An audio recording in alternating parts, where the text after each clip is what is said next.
میں اس مسجد میں آیا ہوں, یہ بہت سارے امیر بیٹھے ہیں, کروڑ پتی بھی نظر آ رہے ہیں, شاید ارب پتی بھی ہوں گے.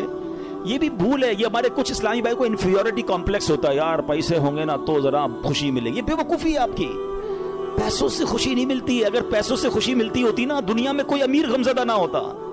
میں آپ کو ایک بڑی عجیب بات کہنے جا رہا ہوں, بڑی تجربے کی بات کہنے جا رہا ہوں. دنیا میں جو ہے نا, ہر کوئی سخی نہیں ہوتا. زندگی کی گاڑی مسائل کے پہیوں پر ہی چلتی ہے. امیر کے دکھ اور ہیں, غریب کے دکھ اور ہیں. ہاں, مشہور آدمی کے دکھ, آپ کو کوئی مشہور لگتا ہے نا, اوئے ہوئے کیا فیم ہے بھائی, جدھر جاتا ہے لوگ جمع ہو, اس سے پوچھو وہ لائف کیسے گزار رہا ہے, اس کی ٹینشن اور ہیں. جس کو کوئی نہیں جانتا اس کی ٹینشن اور ہے. کاروبار کرنا چاہیے جناب, کاروبار میں بڑو مزو ہے. کاروباری کے دکھ اور ہیں, نوکری والے کے دکھ اور ہیں. تو یہ دنیا مسائل کے ساتھ ہی چلے گی. آپ کو اللہ کی رضا پر راضی رہنا ہے. آپ دوسروں کی مسکراہٹ دیکھ کر سمجھتے یہ سب سے زیادہ خوش ہے, کبھی بیٹھو اس سے اس کے دکھ پوچھو, پریشان ہو جاؤ گے. ہمارا تو کام ہی یہی ہے نا. آپ یقین کریں, کبھی کبھی کسی کے گھر جاتے ہیں نا, بڑا بنگلہ, وہ بڑا 15 کروڑ کی گاڑیاں کھڑی ہیں, باہر گارڈ کھڑے ہیں.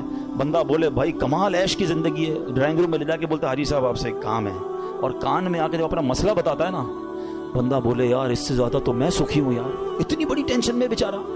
تو یہ نہ سمجھیں, یہ تو قرآن کا اعلان ہے. ہمیں ٹیسٹ دیا جائے گا, ہمیں آزمایا جائے گا. Be ready for that test. کیا کہتا ہے قرآن؟ وَلَنَبْلُوَنَّكُمْ بِشَيْءٍ مِّنَ الْخَوْفِ وَالْجُوعِ وَنَقْصٍ مِّنَ الْأَمْوَالِ. کمال دیکھیں, رب نے یہ فرمایا ہم تمہیں عنقریب آزمائیں گے. اچھا, یہ نہیں کہا کہ آزمائیں گے کسی بھی چیز سے, لسٹ بھی دے دی ہے, کوسچن پیپر ڈکلیئر ہے. وَلَنَبْلُوَنَّكُمْ بِشَيْءٍ مِّنَ الْخَوْفِ, تمہیں خوف آئے گا. کبھی دشمن کا خوف آتا ہے, کبھی بدنامی کا خوف آتا ہے, کبھی لگتا ہے یار یہ چیز خراب ہو جائے گی. والجوعی, تمہیں بھوک لگے گی, تمہارے پیسے کم ہو جائیں گے, غربت آ جائے گی. پھر کیا فرمایا؟ نقص من الاموال, تمہارے مال کم ہو جائیں گے, شپمنٹ خراب ہو جائے گی, کوئی مال لوگے وہ مال بیکار ہو جائے گا, آپ کا آرڈر خراب ہو جائے گا. ہوتا ہے کاروبار میں. پھر کیا فرمایا؟ الانفس والثمرات, تمہاری باڈی میں پرابلم آئے گی, چلتے چلتے بیماری آ جاتی ہے. بندہ کہتا ہے یار کچھ سب چیزیں سیٹ تھی, یہ کیا ہو گیا, یہ کیا نکلا ہے ٹیسٹ کے اندر, یہ تو ہونا تھا. پھر کیا فرمایا؟ والثمرات, تمہارے پھل خراب ہو سکتے ہیں.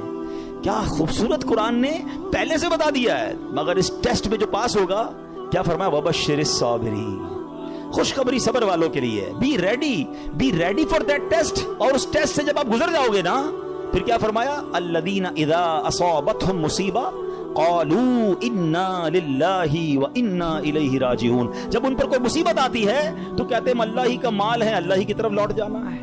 تو اللہ کرے کہ ہمارا یہ مائنڈ سیٹ بن جائے کہ جب ہمارے اوپر کوئی, ہمیں جیسے پتہ چلے یار لاس ہو رہا ہے, دشمن سامنے آ گیا ہے, کوئی باڈی میں پرابلم آ رہی ہے, کوئی ٹینشن آ رہی ہے, تو الارم بج جائے, میرا ٹیسٹ شروع ہو گیا ہے, میں نے وبشر الصابرین کا مجدہ لینا ہے, ان اللہ مع الصابرین کا انعام لینا ہے. میرا یہ ٹیسٹ ٹائم آ گیا ہے, اب مجھے ثابت قدم رہنا ہے, اب مجھے شکوہ نہیں کرنا ہے, اللہ کی رضا پر راضی رہنا ہے. یقین جانو جس دن آپ نے یہ ٹیسٹ پراپر پاس کر لیا, اس کے بعد ایسی خوشخبری ملنی ہے کہ آپ کی عقل حیران ہو جانی ہے. بس ہمیں اللہ پر بھروسہ رکھنا ہے, اللہ پر یقین رکھنا ہے, اور وہ رب کیسے عطا فرماتا ہے. سبحان اللہ. ایک اور ایمان افروز واقعہ سنیں, پھر میں آپ کو ایک کمال کی آیت سناؤں گا. ہوا کیا, ایک بزرگ تھے حضرت حاتم اسم, بہت بڑا نام ہے, ٹھیک ہے. ان کا توکل بہت کمال کا تھا. ایک رات اپنے رفقا سے, اپنے دوستوں سے بات کر رہے تھے, تو حج کا ذکر نکل آیا. تو ان کے دل میں بھی حرمین طیبین جانے کی تڑپ بڑھ گئی. تو گھر تشریف لائے اور اہل خانہ سے کہتے ہیں اگر مجھے اجازت دو تو میں حرمین طیبین چلا جاؤں. تو بیوی بچوں نے کہا کہ ہمارے پاس تو پیسے ہی نہیں ہیں, فاقے چل رہے ہیں, اور آپ مکہ مدینے جانے کی بات کر رہے ہیں, اور آپ چلے گئے تو ہمارا پیچھے کیا حال ہوگا. بھروسہ اللہ پر نہیں ہے, اسباب پر, چیزوں پر. تو وہ ایک چھوٹی بچی تھی, وہ کیا کہتی ہے, اگر تم لوگ اجازت دے دو تمہارا کیا جائے گا, یہ جہاں جانا چاہتے جانے دو, یہ رزق دینے والے تھوڑی ہیں. کہتے یہ رازق تھوڑی ہیں, رزق ملنے کا وسیلہ ہیں. جب گھر کے دیگر افراد نے بچی کا توکل دیکھا تو کہتے بچی ٹھیک تو کہہ رہی ہے, اللہ کے گھر ہی جا رہے ہیں, آپ چلے جائیں. حضرت کو اجازت دے دی گھر والوں نے, آپ حج پر روانہ ہو گئے. اب صبح ہوئی تو آپ کی جیسے ہی حج کی خبر پھیلی تو آپ کے پڑوسی آ گئے, کہ یہ آپ نے کیا کیا. اس بچی کو برا بھلا کہنے لگے کہ آپ کو اجازت نہیں دینی چاہیے تھی, آپ کے ابو چلے گئے, آپ کے کھانے پینے کے مسائل ہیں. اچھا پہلے ایسا تو نہیں تھا کہ 15-20 دن 40 دن کا حج تھا, کئی مہینوں کا ٹریول ہوتا تھا, جاتے تھے آتے تھے, آلموسٹ 4 to 6 month, ہو سکتا ہے سال کا سفر ہو. تو اب بچی کو یہ کہنے لگے کہ تمہیں اجازت نہیں دینی چاہیے تھی. آئے ہائے، جب اس بچی نے یہ سنا نا تو آسمان کی طرف سر اٹھایا اور کہنے لگی کہ اے میرے مالک، اب مجھے ان لوگوں کے سامنے رسوا نہ کرنا، تیرے بھروسے میں نے کہا تھا، اب تو نے رسوا نہیں کرنا۔ اچھا ہوا یہ کہ اس شہر کا جو حاکم تھا، جو سمجھ لیں بادشاہ تھا یا گورنر کہہ لیں، وہ شہر کے گشت پر نکلا اور ٹریول کرتے کرتے اسے پیاس لگی، تو اسی حضرت حاتم اصم کے گھر کے دروازے پر آ کر دروازہ بجایا جاتا ہے، کہا گورنر صاحب آئے ہیں، ذرا پانی پلا دیں، پیاس لگی ہے۔ ان کی زوجہ کہتی یا اللہ، ہم وہ لوگ ہیں جن کے اپنے کھانے پینے کے پرابلمز ہیں اور ہمارے دروازے پر شہر کا حاکم آ کر پانی مانگ رہا ہے، اے اللہ تیری قدرت۔ پانی پلایا تو کسی پڑوسی نے آ کر کہا کہ یہ بڑے غریب لوگ ہیں اور ان کے والد صاحب حج پہ چلے گئے ہیں، حضرت حاتم اصم ہیں، اور ان کے گھر میں تو فاقے چل رہے ہیں۔ تو بادشاہ نے کہا کہ انہوں نے ہم پر مہربانی کی، ہمیں پانی پلایا، ان کو ایسے خالی ہاتھ تو نہیں چھوڑنا چاہیے۔ اس نے اپنے جو پیٹی باندھتے تھے اس زمانے میں، اپنی پیٹی اتاری اور ان کے گھر میں ڈال دی، اور اپنے سارے سپاہیوں سے کہا سب اپنی اپنی پیٹی ڈال دو۔ سب نے پیٹی کھولی اور ڈال دی۔ بعد میں وہ پیٹی کے بدلے پیسے آئے اور وہ مالدار ہو گئے، اتنے پیسے ہو گئے سبحان اللہ۔ اب کیا ہوا، جب یہ سب کچھ آ گیا تو اب وہ بچی زاروں کے تار رونے لگی۔ لوگ کہنے لگے اب تو مسئلہ حل ہو گیا، اللہ نے تمہارا بھروسہ تھا، اللہ نے اتنی مہربانی کی، اتنے پیسے گھر میں آ گئے۔ تو بچی کے جملے سنیے گا، وہ کہتی ہے کہ میں تو اس لیے رو رہی ہوں کہ ہم نے کل رات بھوک کے عالم میں گزاری، جب مخلوق نے ہمارے حال پر نظر عنایت کی تو فقر و غربت سے ہمیں غنی کر دیا، فقر و فاقہ ختم، وی آر ناؤ رچ۔ وہ کہتی جب اللہ کریم ہمارے حال پر نظر فرمائے گا تو لمحہ بھر کے لیے بھی ہمیں کسی کا محتاج نہ رہنے دے گا۔ پھر بچی نے بارگاہ خداوندی میں دعا مانگی، اے اللہ ہمارے والد پر نظر رحمت فرما اور ان کے لیے آسانی فرما دے، وہ تیری راہ میں روانہ ہوئے ہیں۔ کیا کمال کی بچی ہے۔ اور جب اس بچی نے یہ دعا کی تو پھر ہوا کیا سبحان اللہ کہ دوسری طرف حضرت سیدنا حاتم اصم جب حج کے قافلے کے لیے روانہ ہوئے تو راستے میں امیر قافلہ شدید بیمار ہو گیا۔ لوگوں نے اس کے لیے ڈاکٹر کو تلاش کیا تو ڈاکٹر نہیں ملا۔ امیر قافلہ نے پوچھا کوئی ہمارے ساتھ نیک بندہ ہے، اللہ کا کوئی نیک بندہ؟ لوگوں نے کہا ہاں ہمارے ساتھ تو حضرت حاتم اصم ہے۔ امیر کے پاس آپ گئے، امیر کے لیے دعا کی، اسی وقت اللہ پاک نے وہ تکلیف امیر کی دور کر دی۔ تو امیر نے حکم دیا کہ ان کے لیے کھانے پینے اور سواری کا انتظام کر دیا جائے۔ آپ رحمت اللہ تعالیٰ علیہ اپنے بچوں کے لیے پریشان تھے جن کو پیچھے چھوڑ کر آئے ہیں۔ اسی حالت میں آپ کی آنکھ لگ گئی، خواب میں کسی نے کہا حاتم جو ہمارے ساتھ اپنا معاملہ درست کر لیتا ہے ہم بھی اس کے ساتھ اپنا معاملہ درست کر لیتے ہیں۔ آپ کو اہل و عیال کے ساتھ جو پیچھے مدد ہوئی نا وہ بھی خواب میں بتا دیا گیا۔ حج کے بعد جب واپس تشریف لائے تو بچی گلے لگ کر رونے لگی۔ اس موقع پر وہاں موجود بچوں نے بڑوں سے کہا اللہ پاک اس کی طرف نظر نہیں فرماتا جو عمر کے اعتبار سے بڑا ہو، بلکہ اس کی نظر رحمت تو اس کی طرف متوجہ ہوتی ہے جو اللہ کریم کی زیادہ پہچان رکھتا ہے، زیادہ معرفت رکھتا ہے۔ تو اے میرے پیارے اسلامی بھائیوں، یاد رکھیے اللہ پر بھروسہ ہو تو بگڑے کام سنور جاتے ہیں۔ یہ آج کل لوگ جو حرام کام کی طرف جا رہے ہیں نا، کوئی سود کا کام کر رہا ہے، کوئی رشوت کا کام کر رہا ہے، کوئی جناب کہتا ہے نہیں یار جھوٹ بولے بغیر کاروبار کیسے ہوگا، یہ ایکچولی پرابلم یہ توکل کی کمی ہے۔ آج حرام روزی کا جو بازار گرم ہے نا، اچھا پتہ سب کو ہے کہ میں جھوٹ بول رہا ہوں، پتہ ہے میں ملاوٹ کر رہا ہوں، پتہ ہے میں دھوکہ دے کر پیسے کما رہا ہوں، لیکن جب اس سے پوچھو کیوں کر رہے ہو تو یار کیا کریں، گھر کا خرچہ کیسے چلے گا، مارکیٹ میں سارے ہی جھوٹ بولتے ہیں، میں نہیں بولوں گا تو میرا مال کیسے بکے گا۔ مجھے بتائیے پھر توکل کدھر گیا، پھر بھروسہ کدھر گیا؟ یعنی آپ یہ سمجھتے کہ غلط کر کر ہی پیسے ملیں گے، یہ بھول ہے ہماری۔ یاد رکھیے حرام روزی کے قریب بھی نہ جائیں، یہ وہ غلطی ہے جو ہمارے یہاں بہت بڑی تعداد میں لوگ کر رہے ہیں۔ آپ یقین کریں، آپ اللہ پر بھروسہ رکھیں اور ایک نیت کر لیں آج کچھ بھی ہو جائے میں حرام روزی کے قریب بھی نہیں جاؤں گا۔ پھر دیکھیں آپ کے مسئلے کیسے حل ہوتے ہیں۔ سب سے بڑا پرابلم پتہ ہے کیا ہے؟ ہمارے مسئلے حل نہیں ہو رہے، ہمیں سکون نہیں ملتا ہے، ہماری ٹینشنیں دور نہیں ہوتی ہیں۔ پلیز چیک کیجئے روزی حلال ہے کہ نہیں ہے۔ ایک بار حضرت موسیٰ علیہ نبینا علیہ الصلوۃ والسلام نے ایک شخص کو دیکھا کہ وہ زارو کتار رو رہا ہے، ہاتھ اٹھا اٹھا کر دعائیں کر رہا ہے، یا اللہ یا اللہ یا اللہ۔ حضرت موسیٰ تو اللہ سے بات کرتے تھے، آپ نے اللہ سے عرض کی مولا یہ اتنی دعائیں کر رہا ہے، اس کی دعا سن لے، اس کی پکار سن لے، اس کا مسئلہ حل کر دے۔ اللہ نے فرمایا اے موسیٰ یہ اتنا روئے کہ روتے روتے مر جائے، یہ اتنے ہاتھ بلند کرے کہ اس کے ہاتھ آسمان تک پہنچ جائیں، تب بھی اس کی دعا قبول نہیں ہونی ہے۔ حضرت موسیٰ نے کہا یا اللہ وجہ کیا ہے؟